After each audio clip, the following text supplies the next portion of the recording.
안녕하세요. 금일은 미국 의회의 조선업 강화법 발의 소식과 내용을 살펴보겠습니다.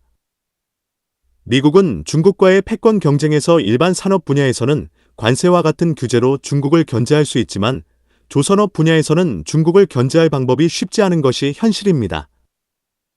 미국 대통령으로 당선된 도널드 트럼프 대통령 당선인은 당선 후 24년 11월 7일 윤석열 대통령과의 통화에서 한국과 미국 간 조선업 관련 협력을 언급하였습니다. 아시아, 태평양 지역에서 패권 전쟁을 치열하게 벌이는 중국이 세계 1위 선박건조 능력을 바탕으로 해군력을 빠르게 증강하고 있는 것은 당장 미국의 위협으로 다가오는 것이 현실입니다. 아시아 지역에서 중국의 팽창을 저지하고 견제하기 위한 해군력 증강이 필요하며 이를 위한 협력 파트너는 한국밖에 없는 것이 현실입니다. 2024년 12월 19일 존 가라멘디 하원의원은 미국의 해양 산업 강화가 시급한 필요성에 대응하기 위해 마크 켈리 상원의원, 토드 영 상원의원, 트렌트 켈리 하원의원과 함께 미국을 위한 선박법, Ships for America Act를 발의했습니다. 발의한 법안의 영문명은 Shipbuilding and Harbor Infrastructure for Prosperity and Security, Ships for America Act이며 이것은 미국 조선 및 상업 해양 산업을 활성화하기 위한 포괄적인 법안인 번영과 안보를 위한 조선 및 항만 인프라, SHIPS 법안인 것입니다. 이 법안은 분쟁 시 필수 물품과 군용 화물을 운송하기 위해 미국 상선을 활성화하는 동시에 평시에는 미국 공급망을 강화하는 것을 목표로 합니다.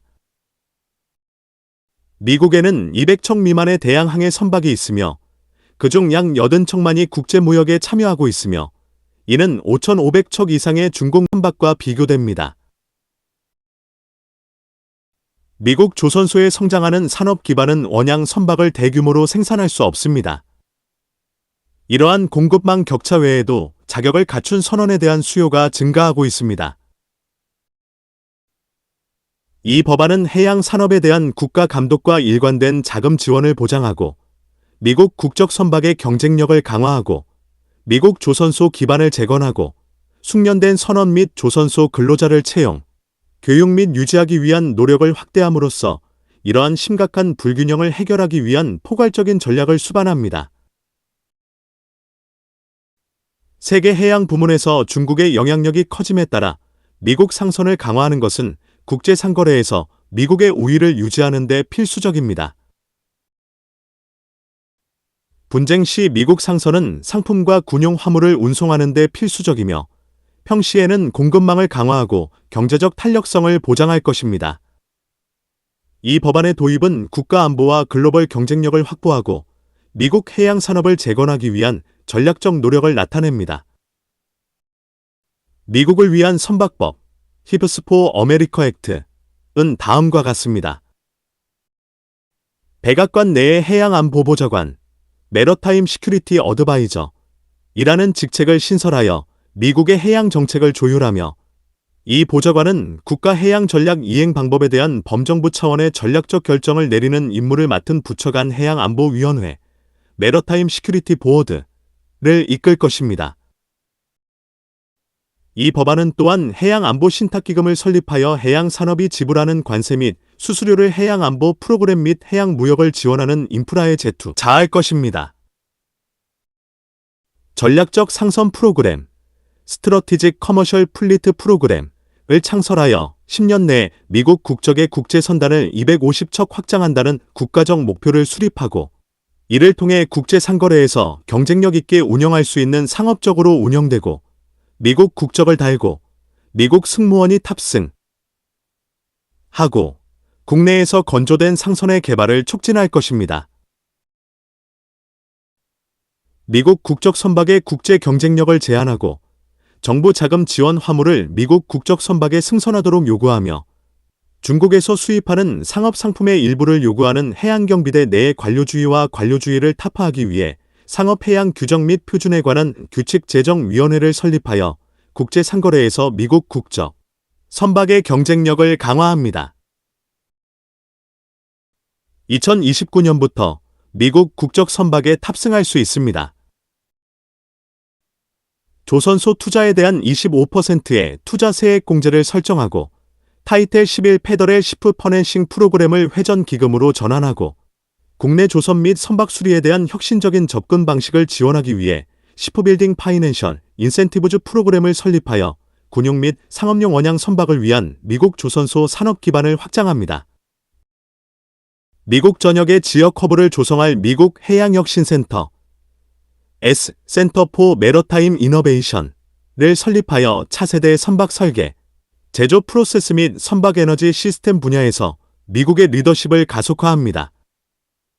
해양 및 조선 모집 캠페인을 수립하고 새로 설립된 상선 경력 유지 프로그램을 통해 선원이 자격증을 유지할 수 있도록 하고 미국 상선 아카데미, US 머천트 머린 어캐더미에 올해 지연된 인프라 요구사항에 투자하고 국내 해양 인력 훈련 및 교육을 위한 주립해양 아카데미 및 우수센터를 지원하여 해양 인력에 대한 역사적인 투자를 합니다. 이 법안은 또한 해안경비대의 상선 선원 자격 증명 시스템을 간소화하고 현대화하기 위해 오랫동안 지연된 변경사항을 적용합니다. 중국에서 수입되는 물품의 운송을 미국산 선박으로 대체하는 내용도 법안에 포함되어 있습니다. 미국산 상선 선박을 당장 크게 확대할 수 없지만 미국 조선 산업을 서서히 부흥하게 된다면 법안 시행 후 14년이 지나면 전체 물품의 10%를 미국 선박으로 운송하여야 한다는 것입니다. 중국 등 위험국에서 미국 선박을 수리할 경우 200% 관세를 부과하는 내용도 함께 포함되면서 한국의 MRO 사업이 크게 증가할 것으로 예상이 됩니다. 이번 법안이 얼마나 강력한지 알 수 있는 대목입니다. 많은 선사들이 미국 선박의 정의는 보다 세밀하게 정의되어야 하지만 미국 내 건조 선박이 대부분일 것입니다. 미국의 우방인 한국과 일본 등에서 건조된 선박도 미국 선박으로 간주되지 않을까 싶습니다. 법안 전체에 대한 면밀한 해석은 추후에 많은 기관에서 발표할 것으로 예상이 됩니다. 이번 법안 발의 후 최종 채택이 되어 실행이 된다면 선박, 함정 등의 건조 및 운용에 있어 시장에 미치는 영향이 상당할 것으로 예상되므로 조선업 및 해운 분야에서는 법안에 대한 해석과 분석을 면밀히 하여 향후 전략을 잘 세워야 할 것으로 생각합니다. 선박, 해양 관련 산업 및 기술에 대한 궁금한 점이 있는 분들은 아래의 카페로 방문을 하시면 많은 정보와 도움을 받으실 수 있을 것으로 생각합니다. 감사합니다.